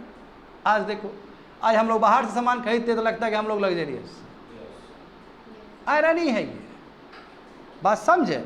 तो मर्चेंट जो गेनिस का वो क्या किया, स्पेन और पोर्टुगल को सहायता देना शुरू कर दिया, क्योंकि देखो स्पेन और पोर्टुगल ऐसा कंट्री है जिसने एक्सप्लोरेशन करना शुरू कर दिया। Henry the navigator, Pope Nicholas V, Pope Nicholas Pope है, पोप समझ रहे हो, जो क्रिश्चियन वर्ल्ड का सबसे जो हेड रहेगा। तो पोप निकोलस V ने क्या किया, हेनरी द नेविगेटर को एक वो दे दिया, ट्रीटी दे दिया कि भाई हम आई विल हेल्प यू, मैं तुमको लिख के देता हूँ। और हेनरी द नेविगेटर क्या किया कि पोर्टुगल को बहुत मदद किया, आई विल फंड यू, तुम अल्टरनेटिव रूट ढूंढो ताकि फिर से हम ट्रेड वो कर सके, इंडिया के साथ कर सके।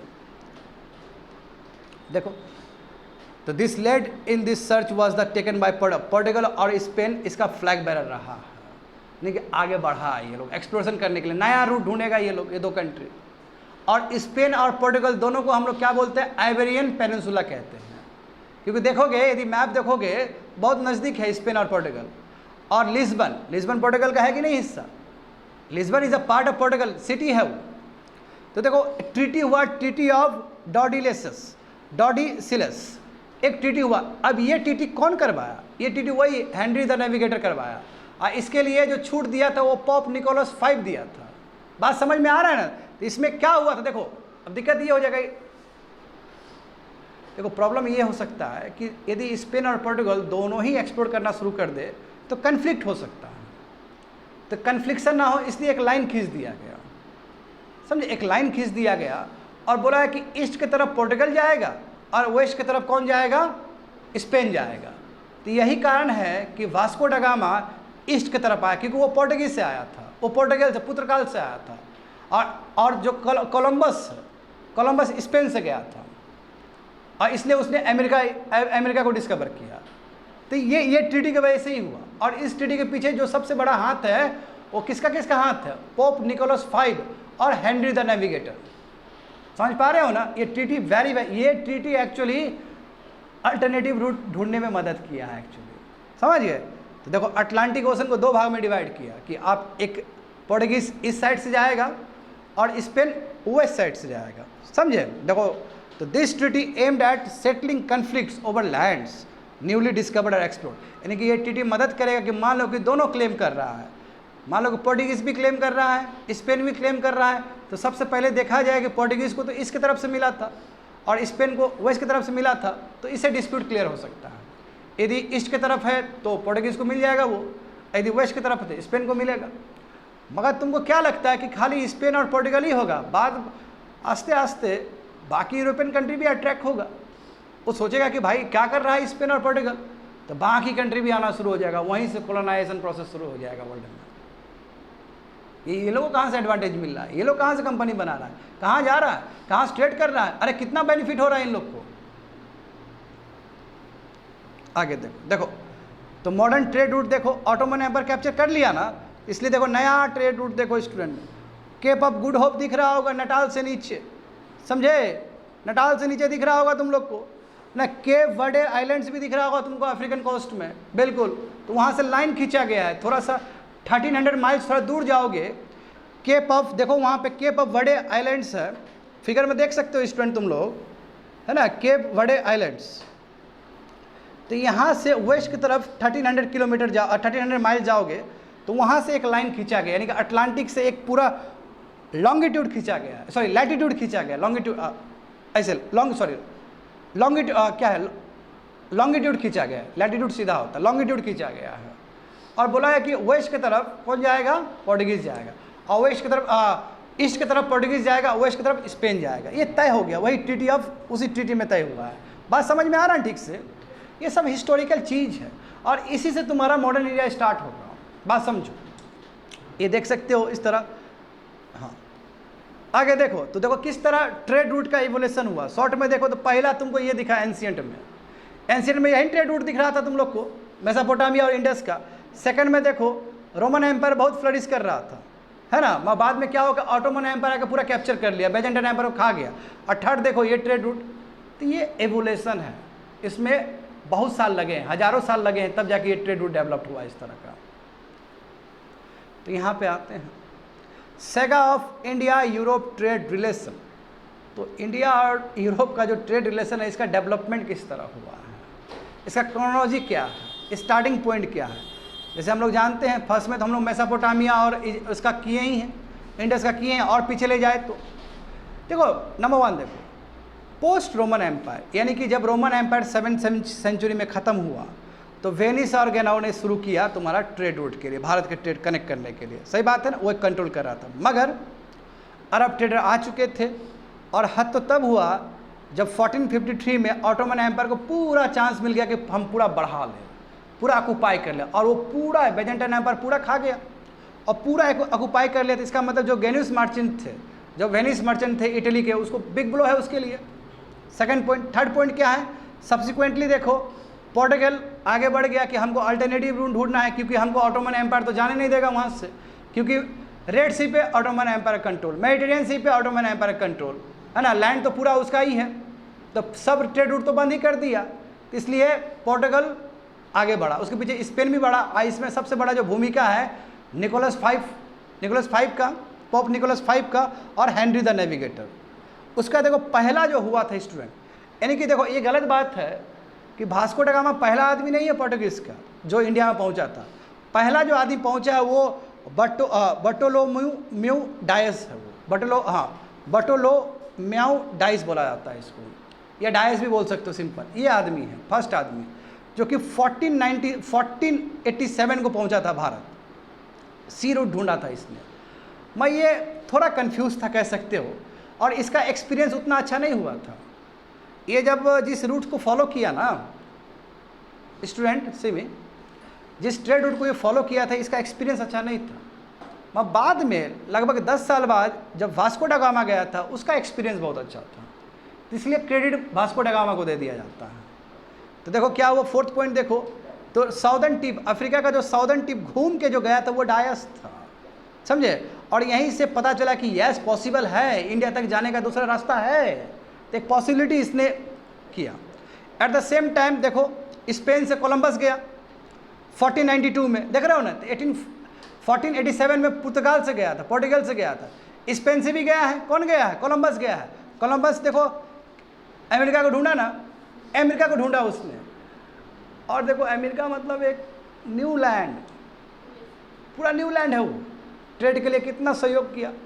अफ्रीका, यूरोप और अमेरिका, ट्रायंगल ट्रेड चलेगा, तो इससे और ग्रोथ हुआ ट्रेड, लेकिन यूरोप को बहुत फायदा हुआ, कहने का मतलब है।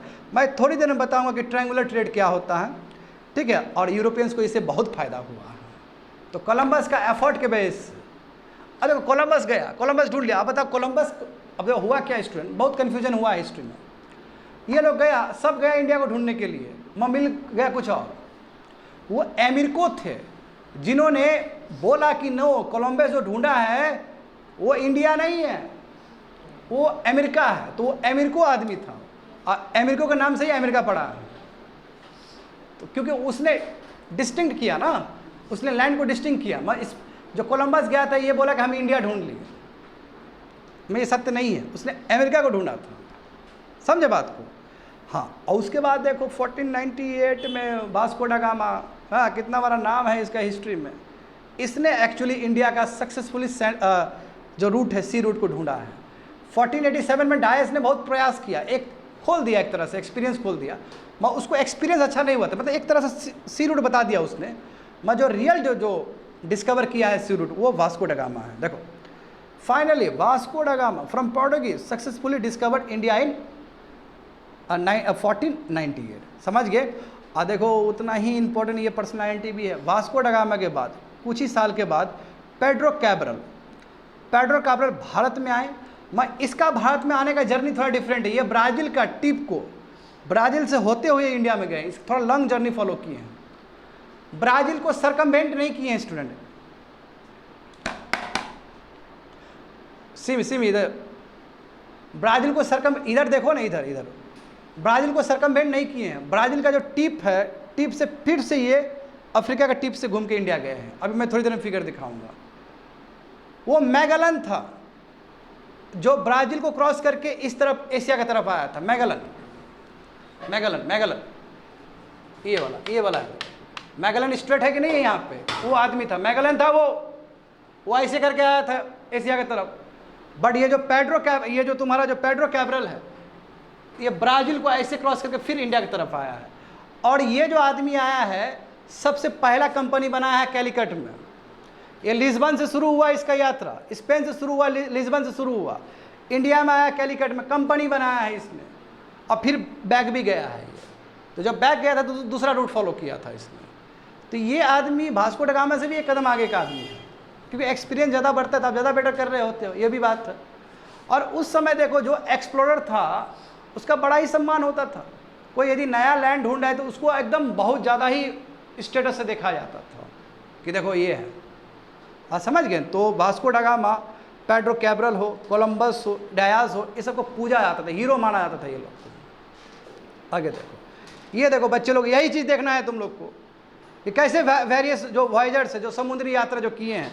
कोलंबस देखो, वहाँ पे कोलंबस गया वहाँ से स्पेन से, कोलंबस 1492 में, और 1497 में डायास गया है, फॉलो किया ना वो रूट।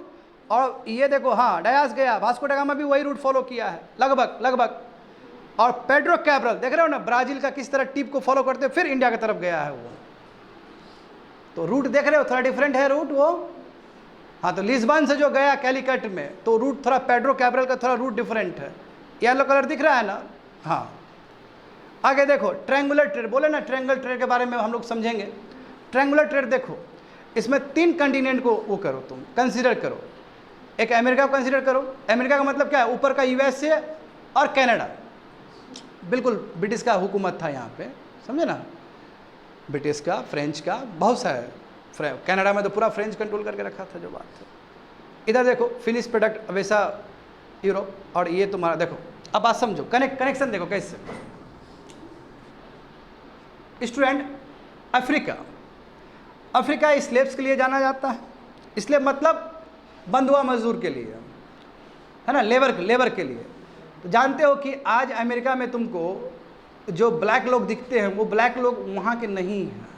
वो ब्लैक लोग, अधिकतर ब्लैक लोग अफ्रीका से उठाए गए हैं। जैसे बैरक ओबामा बने थे ना प्रेसिडेंट यूनाइटेड स्टेट्स के, तो वो भी तो ब्लैक ही ओरिजिन है। तो स्लेव्स लाया, आइवरी समझते हो ना, एलिफेंट का जो प्रोडक्ट है, और गोल्ड, इस चीज़ के लिए अफ्रीका जाना जाता है।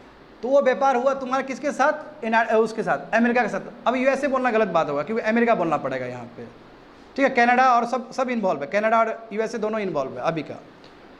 तो जानते हो कि माइनिंग और प्लांटेशन के लिए जाना जाता है। प्लांटेशन के लिए अमेरिका जाना जाता है, तो वहाँ पे रिक्वायरमेंट है किसका? स्लेव्स का। और जो भी चीज़ बनेगा, रॉ मटेरियल सब जो आएगा, वो रॉ मटेरियल कहाँ पे जाएगा? यूरोप में जाएगा। आज जब यूरोप, क्योंकि यूरोप में जानते हो, यूरोप में इंडस्ट्री सब हल्का फुल्का आ चुका है अभी, या बनने के कगार में है, तो यूरोप में फिनिश प्रोडक्ट तैयार होगा। समझ रहे हो? यूरोप में फिनिश प्रोडक्ट बनेगा। जब यूरोप में फिनिश प्रोडक्ट बनेगा तो मार्केट के लिए पड़ा हुआ है अफ्रीका।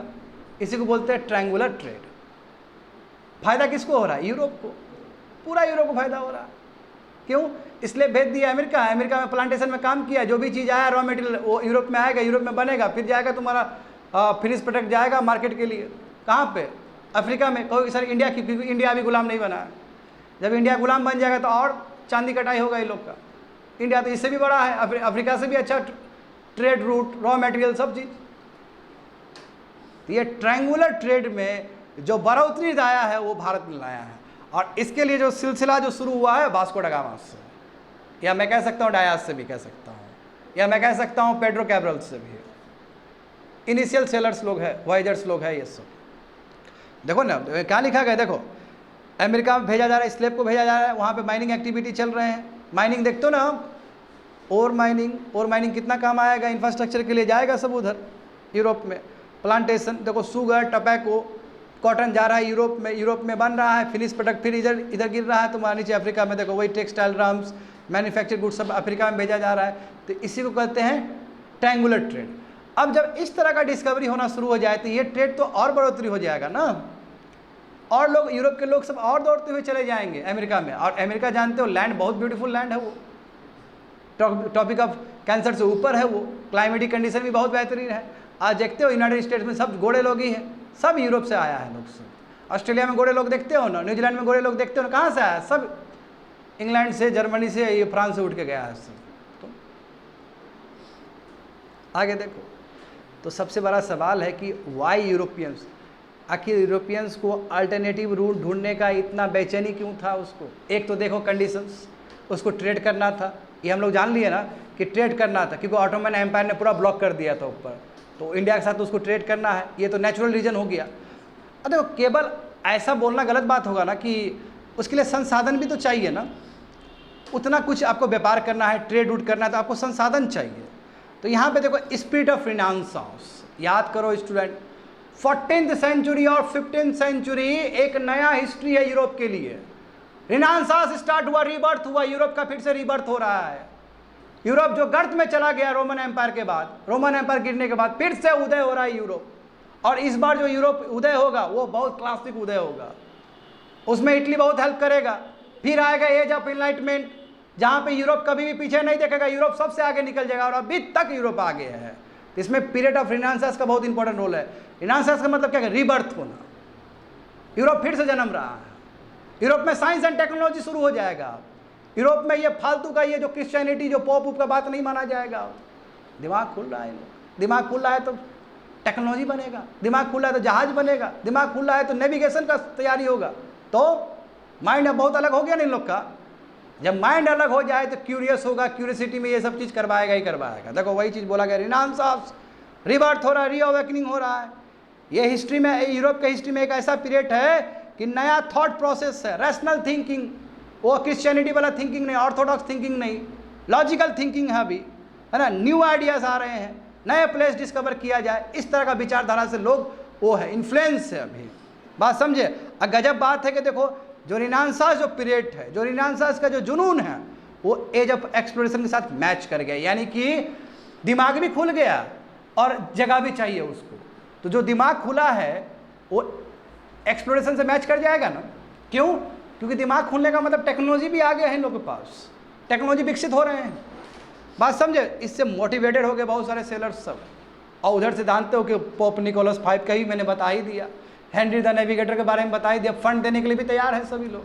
और यूरोप का देखो हिस्ट्री देखो, यूरोप में अब क्रॉप रोटेशन होना शुरू हो गया, एग्रीकल्चर बेटर हो गया वहाँ पे। उधर तुम्हारा इंग्लैंड में ग्लोरियस रिवोल्यूशन आ चुका है, वहाँ पे जो सत्ता था वो सत्ता भी पूरा बदल चुका है यूरोप का, मतलब यूके का। बहुत परिवर्तन आया यूरोप में। यही परिवर्तन का नतीजा है कि लोग अवेयर हो गए, अब एक्सप्लोर करना चाहते हैं, लॉजिकल थिंकिंग से चलना चाहते हैं। समझे? पावर स्ट्रगल देखो तो अनएक्सपेक्टेड। अब देखो एक्सप्लोरेशन चलो ठीक है, एक्सप्लोरेशन से होड़ आ जाएगा ना बहुत सारे कंट्री के बीच में, फिर पावर स्ट्रगल होगा कि नहीं होगा? कन्फ्लिक्ट होगा लैंड के लिए, कन्फ्लिक्ट होगा कल्चर के लिए। हर कोई चाहेगा, ब्रिटेन चाहेगा मेरा कल्चर फेमस हो, है ना, ब्रिटेन चाहेगा मेरा धर्म फेमस हो, सब अपना कल्चर को प्रमोट करना शुरू कर देगा, सब अपना लैंग्वेज को प्रमोट करना, इससे कन्फ्लिक्ट होने का चांस है। और डीजेस भी बढ़ता, जानते हो कि यूरोप ने कितना डीजेस को बढ़ाया है दूसरा कंट्री में, जैसे अमेरिका सब में कितना डीजेस को कैरी किया है। तो एक डर ये भी था कि चलो ठीक है एक्सप्लोरेशन हो रहा है, मगर साथ साथ एक्सप्लोरेशन के टाइम में बहुत सारे गलत चीज़ भी हो रहा था। वही बोला कि unknowingly they spread DJs bye travelling all over the world. अब देखो यूरोप का आदमी, देखो सुनो, बाद में तो इसको स्ट्रैटेजिक रूप में यूज़ किया है। एक आदमी, जो आदमी यूरोप का है, वो आदमी कहीं दूसरे जगह जा रहा है तो वो बीमारी भी तो लेके जा रहा है। जैसे चाइना से कोविड आया कि नहीं आया? यदि चाइना से लोग नहीं आते तो कोविड नहीं आता। हाँ, यूरोप का क्लाइमेट अलग है, भारत क्लाइमेट अलग है, बहुत सारा बीमारी हो सकता है कि यूरोप में कंट्रोल रहे क्लाइमेट के वजह से। मैं जैसे ही इंडिया में आएगा, टेम्परेट जोन में आएगा, वो ट्रॉपिकल जोन में आएगा, हो सकता है वो बीमारी आ जाए। तो एक आदमी या बहुत सारे लोग एक जगह से दूसरे जगह ट्रैवल कर रहे होते हैं तो केवल कल्चर ही लेकर नहीं जा रहे होते हैं, केवल तुम्हारा बुद्धि लेकर नहीं जा रहे होते, बीमारी को भी ले जा रहे होते हैं। और हम जानते हैं कि ऐसा हिस्ट्री में बहुत बार हुआ है जहाँ पे डिजीज की वजह से बहुत सारे नेटिव लोग मरे भी हैं। बात समझ में आ रहा है? तो स्पीड ऑफ रिनांसांस अपनी जगह बहुत मुबारक है, एज ऑफ एक्सप्लोरेशन अब बहुत बड़ा मुबारक है, मगर क्या हो रहा है? अनएक्सपेक्टेड कॉन्सिक्वेंसेस, ये भी जान लो। दूसरा देखो, हमेशा डिमांड देखो, जैसे कि यूरोप देखो, यूरोप में प्रॉस्पेरिटी आ चुका है, विद्यार्थी लोग, पैसा है यूरोप में। क्यों? क्योंकि वहाँ पे क्रॉप रोटेशन हो रहा है, वहाँ पे एग्रीकल्चर, वहाँ पे एनिमल हस्बेंड्री, वहाँ पे मीट हो गया है। मीट मतलब वहाँ पे अच्छा खासा एनिमल हस्बेंड्री तैयार हो चुका है। तो इन लोगों को चाहिए ना प्रॉस्पेरिटी, पैसा जेब में है। जब जेब में पैसा है तो गुड्स का डिमांड रहेगा हमेशा। तो वही देखो, लग्जरी गुड्स का डिमांड है यूरोप में, स्पाइसेस का डिमांड है।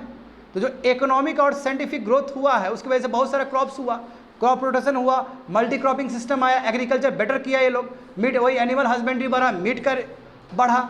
जब मीट का बढ़ाएगा, समझ रहे हो ना, मीट बढ़ेगा तो इसका मतलब क्या, स्पाइसेस चाहिए ना, क्योंकि रेफ्रिजरेटर नहीं आया है अभी वर्ल्ड में, अभी यूरोप में रेफ्रिजरेटर नहीं आया है। तो बाबू जो स्पाइसेस है जिसको मसाला कहते हैं, मैं मसाला जानते हो प्रिजर्वेशन के लिए, आपका जो टेस्ट है ना, जो स्टेटस है उसको लंबा टाइम तक रख देगा सेम कंडीशन में, मसाला यदि उसमें रहे तो। आज हम लोग अचार खाते हैं ना, अचार में मसाला मिलाया आता तभी तो तुम 1 साल 1.5 साल तक रख सकते हो उसको। तो स्पाइसेस जो है उसका रियल जो यूज़ है वो प्रिजर्वेशन के रूप में है। अब उसके लिए कौन सा ऑप्शन नज़र आएगा यूरोप को, या तो इंडोनेशिया, या तो बर्मा, या तो India. India, Kerala, Tamil Nadu spices के लिए जाना जाता है वर्ल्ड में, तो आना तो अनिवार्य था। फर्दर वही इकोनॉमिक एडवांसमेंट इतना ज़्यादा हो गया वहाँ पे कि लग्जरी गुड्स का वहाँ पे डिमांड है, इतना डिमांड है। तो प्रॉस्पेरिटी जान रहे हो ना, प्रॉस्पेरिटी के वजह से, हाँ, स्पाइसेस के डिमांड के वजह से इन लोगों को यहाँ पे आना पड़ा। और तीसरा नंबर देखो इंडिया, देखो इंडिया हमेशा सोने का चिड़िया कहा जाता है इंडिया को, नहीं ये रियल बात है। इंडिया का वेल्थ को देख कर सब साइको खा ही जाएगा। बताओ तुम वहाँ गुप्ता पीरियड में बताओ गोल्ड कॉइन इशू किया जाता था, तो कुशाना सब ने भी गोल्ड कॉइन इशू किया है, कनिष्का ने, है ना।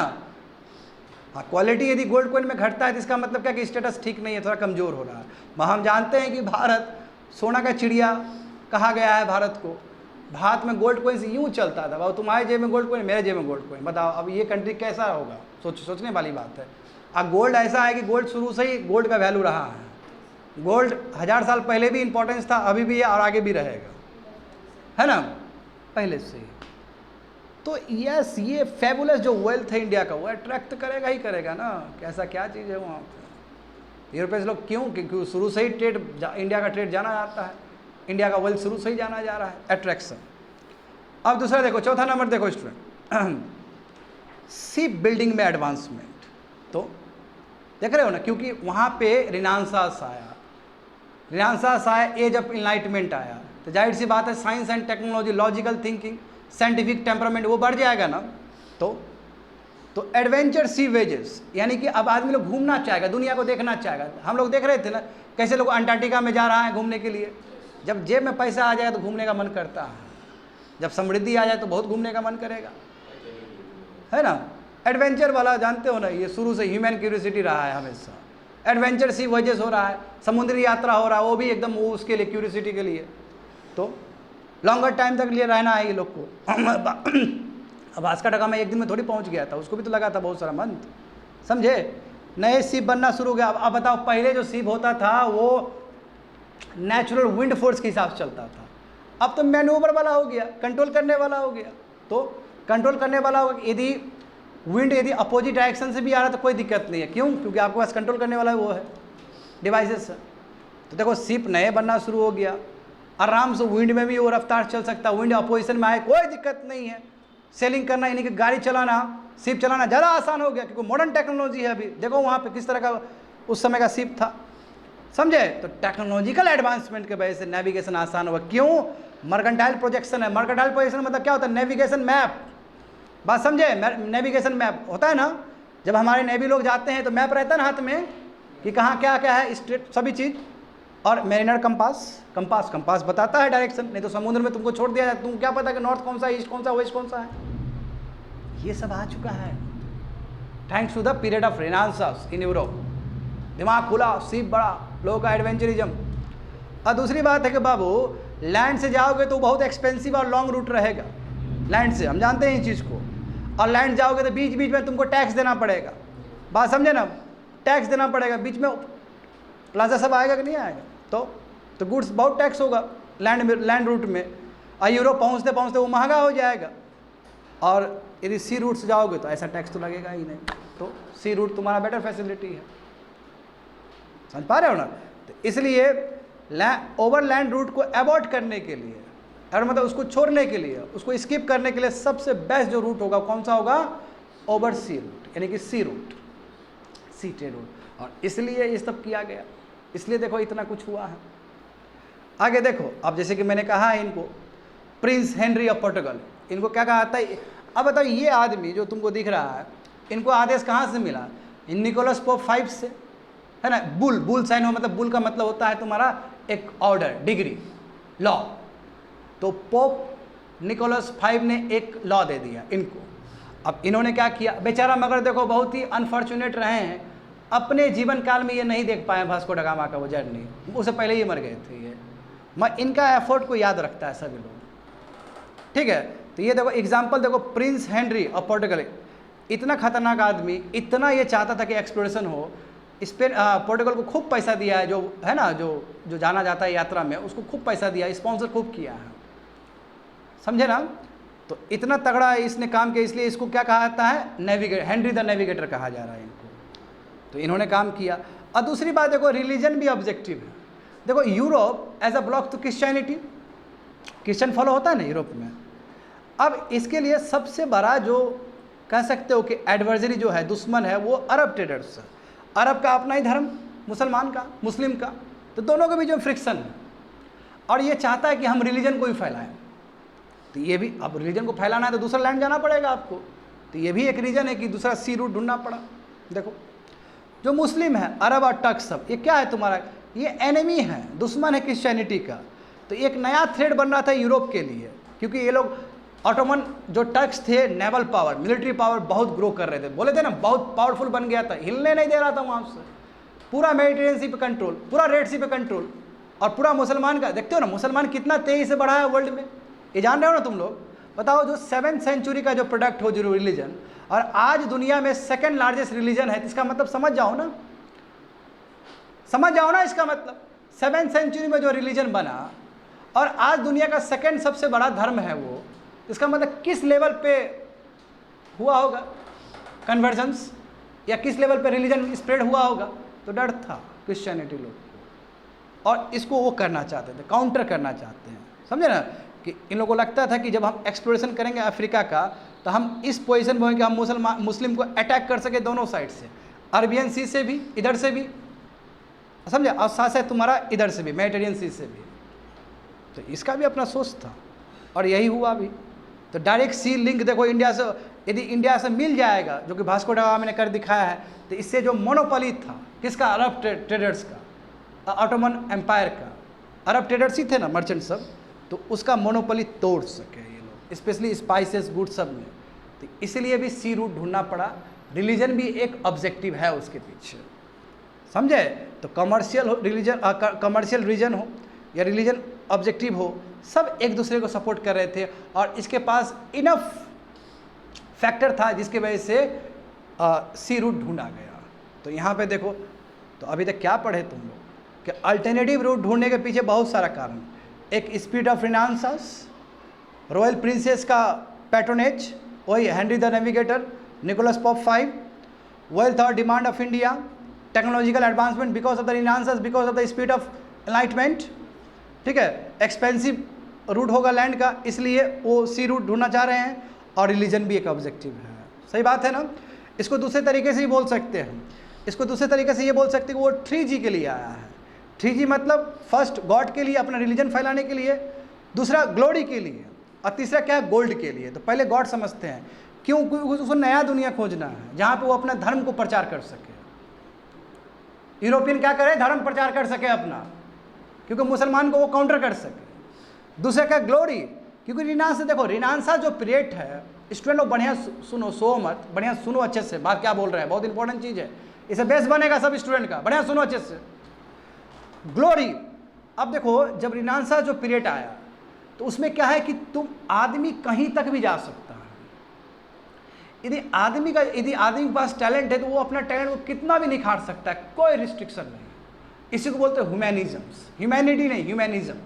ह्यूमैनिज्म का मतलब आदमी चांद तारा पे भी जा सकता है, और उसको अप्रिशिएट करो, इंडिविजुअल एफर्ट को अप्रिशिएट करो। तो इस तरह का विचारधारा सब रिनांसास पीरियड में शुरू हो गया। तो जाहिर सी बात है ये विचारधारा और पनपेगा, लोगों का सोचने का तरीका चेंज हो जाएगा। क्यों, पहले देखो क्रिश्चियनिटी जो बुक है बाइबल में, क्या लिखा गया है उसमें कि सन घूमता है आसपास अर्थ का।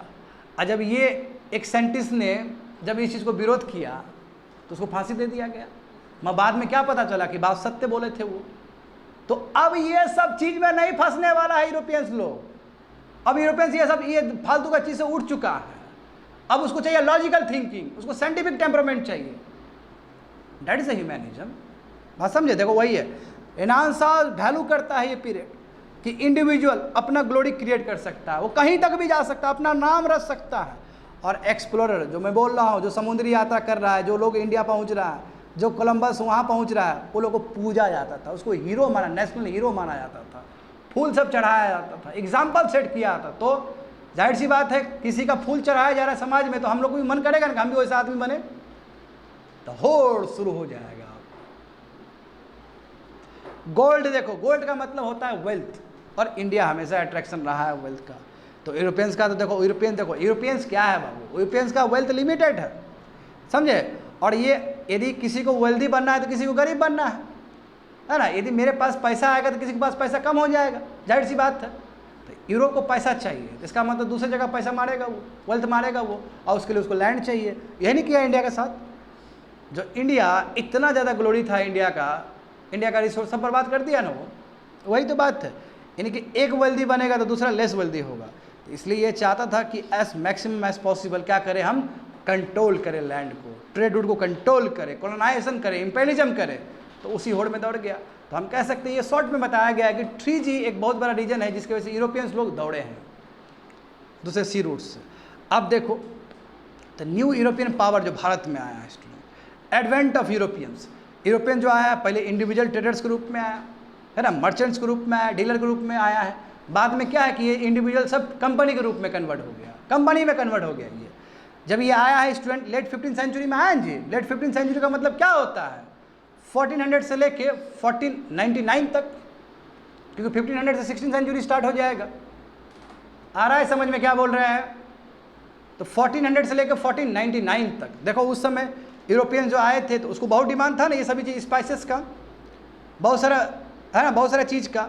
और देखो नेटिव रूलर्स भी, जो भारत में जो रूलर्स रहे थे उन्होंने भी तो कंसेशन दे ही दिया उसको, उसने भी कंपनी बनाने दे ही दिया। जैसे कि मैंने अभी जस्ट कहा है तुम लोग को, पेड्रो कैब्रल आया था तो पहला तुम्हारा कैलिकट में उसने कंपनी बना दिया। तो नेटिव रूलर्स तो हमेशा सपोर्ट किया ही है। नेटिव रूलर उतना नहीं सोचता था, वही कम सोचने की वजह से गुलाम बना है जो बात देखो।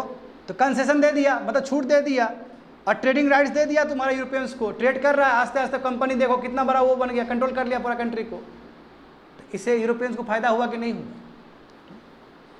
तो यहाँ पे समझो student, new Europeans power in India देखो, तो पोर्टुगल ने पूरा 15th सेंचुरी में यानी कि 1400 से लेकर 1498 तक या प्लस भी पूरा कंट्रोल किया है ट्रेड को, एक्सट्रीमली वेल्दी हो गए।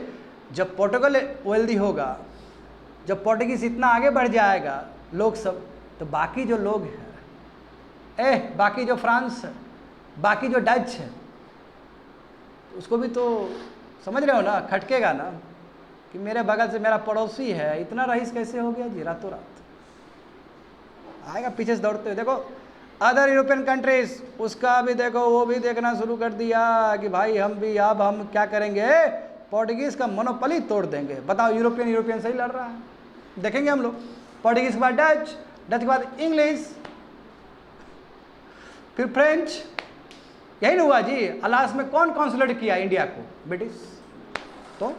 तो अदर यूरोपियंस पावर भी देखो पूरा आँख गड़ा रहा है कि भाई हम भी ट्रेड करेंगे पोर्टुगीज जो किया है, और पोर्टुगीज का हम मोनोपोली तोड़ देंगे, और किया ही है। इस होड़ में देखो, इस होड़ में इंग्लैंड, फ्रांस और नीदरलैंड, जिसको पहले हम होलैंड भी कहते थे, नीदरलैंड जिसका कैपिटल क्या है एम्स्टर्डम, ये सब भी अब फंडिंग करना शुरू हो गया। जैसे हेनरी द नेविगेटर ने किया था ना, ये भी शुरू कर दिया कि भाई देखो कितना आगे बढ़ गया, करो कुछ। तो ये लोग भी अपना फंडिंग करना शुरू कर दिया वॉयजेस के लिए, एक्सप्लोर करने के लिए नया नया। और ये कंट्री तो और आगे, ये कंट्री तो उससे भी आगे ना, ये कंट्री में टेक्नोलॉजी तो और ज़्यादा हो गया। प्रिंटिंग प्रेस आया कि नहीं आया वर्ल्ड में? हाँ, तो फर्स्ट प्रिंटिंग प्रेस में कौन सा छपा था? बाइबल छपा था। गुटेनबर्ग प्रिंटिंग प्रेस जानते हो तुम लोग? तो ये लोग और एडवांस, तो ये लोग मोनोपोली तोड़ देगा ना, पोर्टुगल का मोनोपोली तोड़ देगा ना, स्पेन का मोनोपोली तोड़ देगा। डच भी कितना पावरफुल रहा है स्टूडेंट। तो मगर पोर्टुगीज ने हुकूमत किया है, पोर्टुगीज ने हुकूमत किया है पूरा इंडियन ओशन रीजन पे, समझोगे आने वाले समय में। तो इंग्लैंड, फ्रांस, नीदरलैंड भी शुरू कर दिया इस तरह का वॉयजेस को फंडिंग करना समुद्र, और एक्सप्लोर को दे रहा है कि लो पैसा जितना लेना है लो, करो एक्सप्लोर, हम भी जाएंगे वहाँ पे। मैप देखो यहाँ पे, पोर्टुगीज़ का झंडा देखो, डच का देखो, इंग्लिश का देखो, डेनिश का देखो, फ्रेंच का देखो, ये क्रोनोलॉजिकल ऑर्डर में है कि इंडिया में कैसे कैसे आया बनिया क्लास सब। पहले पोर्टुगीज़ आया, पोर्टुगीज़ का मोनोपोली तोड़ा डच ने, डच का मोनोपोली तोड़ा इंग्लिश ने, फिर डेनिश आया, डेनिश कुछ नहीं कर पाया, फ्रेंच आया, इंग्लिश ने फ्रेंच को भी लपटा दिया, इंग्लिश सबसे आगे निकल गया। मगर ये सेम समीकरण हर कंट्री में नहीं है स्टूडेंट, इंडिया में ही समीकरण ऐसा। आगे देखो, तो सवाल ये है कि ये क्या है, I mean east India company क्या है। पहला जो कंपनी बना स्टूडेंट, देखो आया पहले कौन, पोर्टुगीज़ आया। बढ़िया सुनो इस बात को, कन्फ्यूजन होता है यहाँ से बहुत सारे स्टूडेंट को। आया पहले पोर्टुगीज़, माँ जो कंपनी जो बनाया है, एक भव्य जो कंपनी बनाया वो ब्रिटिश ने बनाया है, सबसे फर्स्ट कंपनी। ब्रिटिश ने 1600 में ही फर्स्ट ईस्ट इंडिया कंपनी बनाया है। देखो ईस्ट इंडिया कंपनी वर्ड समझो, ईस्ट क्यों, क्योंकि यूरोप के नज़र से देखोगे तो इंडिया ईस्ट में है, तो व्यापार जो ईस्ट की तरफ कर रहा है, इसलिए ईस्ट इंडिया कंपनी है। सवाल ये उठता है कि चलो यूरोपियंस आए, इंडिविजुअल्स के रूप में आए, हाँ मर्चेंट के रूप में आए, ट्रेडर्स के रूप में आए, डीलर्स के रूप में आए, तो कंपनी का क्यों जरूरत, क्यों कंपनी, कंपनी मतलब क्या, एक समूह, कंपनी का क्यों जरूरत पड़ा। तो देखो यहाँ समझो, many European countries establish their companies to take the advantage of this trade race. तो बहुत सारे यूरोपियन कंट्रीज, पहला कौन सा यूरोपियन कंट्रीज ने बनाया बताओ तो, company east India company British ने बनाया है। आया पोर्टुगीज़, मगर कंपनी नहीं बनाया है, वो पहला ब्रिटिश बना, उसके बाद आस्ते आस्ते सब ने बनाया है। सवाल ये है कि जब इंडिविजुअल जो ट्रेडर्स है, मर्चेंट्स है, सेलर्स है, ये लोग कंपनी क्यों बनाना चाहता था, क्या अकेले नहीं कर पाता, तो उसके पीछे रीजन देखो ये है। आखिर क्यों जरूरी है इस्टेब्लिशमेंट ऑफ कंपनी का, नंबर 1 आइडेंटिटी मिलेगा, है ना। बहुत सारे लोग एक कंपनी में काम कर रहे हैं, आइडेंटिटी मिला कि नहीं मिला, आइडेंटिटी समझते हो ना, हाँ पहचान मिलेगा कि ये कंपनी है, नंबर 1। दूसरा क्या है, अरे ट्रेड को मैक्सिमाइज कर सकते हो, एक इंडिविजुअल कमा रहा है उसे क्या फ़ायदा, एक कंपनी होगा तो बहुत सबको फायदा होगा ना। ट्रेड को मैक्सिमाइज किया जा सकता है, ट्रेड को इनफैक्ट डाइवर्सिफाई किया जा सकता है, बाकी ट्रेड में भी जा सकता है यदि कंपनी है तो। तीसरा देखो बार्गेनिंग पावर बढ़ेगा, क्यों, एक मान लो कि इंडिविजुअल जाएगा नेटिव रूलर्स के पास, बोलेगा कंसेशन दे दीजिए, हमको राइट्स दे दीजिए, तो शायद नेटिव रूलर्स ना दे, मगर जब एक कंपनी जाएगा बोलने के लिए तब शायद उसको दे दे, क्योंकि कंपनी का पावर ज़्यादा होता है, बार्गेनिंग पावर बढ़ेगा, समझे। दूसरी बात है देखो, वो पैसा अपना पुल कर पाएगा और ह्यूज इन्वेस्टमेंट कर पाएगा, और उससे क्या है, कंपनी और बेस्ट हो जाएगा, उसमें टेक्नोलॉजी ऐड हो जाएंगे, ठीक है। शिप बड़ा बड़ा बन जाएगा, शिप बड़ा बन जाएगा तो हैवी कार्गो को वो क्या कर सकता है, इंपोर्ट और एक्सपोर्ट कर सकता है। तो दूसरी बात है पायरेसी, पायरेसी देखो समुद्री जो चोर होता है, ये अभी से नहीं शुरू से प्रॉब्लम है। अब इंडिविजुअल जाएगा तो उसका तो हमेशा चांस है कि चोरी हो जाएगा, मगर जब एक कंपनी जाएगा तो स्ट्रिक्ट तरीके से जाएगा, इंटेलिजेंस लेके जाएगा, समझे, वो पूरी तरीके से सावधानी से जाएगा, तो पायरेसी का जो कॉमन प्रॉब्लम है वो भी सॉल्व हो जाएगा यदि कोई कंपनी है तो। और दूसरी बात है कि इंस्टीट्यूशनल होगा, एक इंस्टीट्यूशन बनेगा, एक ऑर्गेनाइज तरीके से काम होगा, हाँ कॉमन आइडेंटिटी रहेगा, बात समझे। तो ये सब रीजन है जिसके वजह से सभी जितने भी इंडिविजुअल्स से सब एक साथ आए। हम बताएंगे आने वाले समय में कैसे क्वीन एलिजाबेथ के वजह से कंपनी बना है, ट्रेडर्स कैसे तुम्हारा कंपनी में कन्वर्ट हो गया, तो वी विल सी, देखेंगे हम लोग आने वाले समय में। तो यहाँ से east India company, British east India company first company है भारत में, आने वाला जो यूरोपियन पावर है वो पोर्टुगीज़ फर्स्ट है, समझ गए ना। तो देखो यहाँ पे देख सकते हो, यहाँ पे ईस्ट इंडिया कंपनी 1600 में, डच ईस्ट इंडिया कंपनी 2 साल बाद, डेनिश ईस्ट इंडिया कंपनी देखो 16 में, पोर्टुगीज़ ईस्ट इंडिया कंपनी जो कब आया 1498 में आया, 1628 में बनाया, फ्रेंच ईस्ट इंडिया कंपनी 1664 में, और स्वीडिश ईस्ट इंडिया कंपनी 1731 में कंप्लीटेड।